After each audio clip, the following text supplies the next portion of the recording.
حدیث ہے نا ہمارے پیارے نبی کی کہ جب حضرت مسیح موعود آئے گا وہ شام کی ایسٹ سائڈ میں مینار سے نکلے گا نیچے. اور غیر حدیث کہتے ہیں کہ شام پر ایک مسجد ہے امیہ مسجد، اس مینار میں آئیں گے.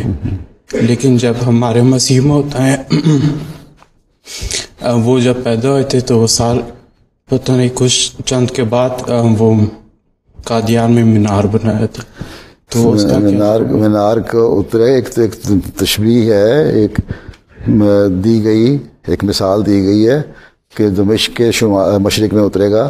اب نقشے میں جا کے لکیر کھینچیں تو قادیان اور پنجاب دمشق کا مشرقی بنتا سیدھا. ٹھیک ہے، یہ دلیل ہے. مینار تو عظمت نے فرمایا کہ کیونکہ ایک دی گئی تھی نشانی، اس لیے اس نشانی کے طور پر میں مینار بنا رہا ہوں.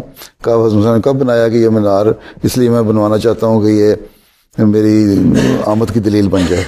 بلکہ حضرت مسیح علیہ السلام کی زندگی میں تو بنا ہی نہیں تھا، چند فٹ تک اٹھا تھا. یہ تو خلافت ثانیہ میں جا کے بنا ہے. ٹھیک ہے، تو وہ ہر حدیث کی تشریح ہوتی ہے. حقیقت صالحین سے بھی انہوں نے پڑھ کے بتائی ہے، حدیث پڑھائی ہے نا، اس کے آخری صفحوں میں نا اس حدیث کی تشریح لکھی ہوئی ہے. وہ جا کے پڑھ لیں، کافی لمبی تشریح ہے، اس سے سارا واضح ہو جائے گا.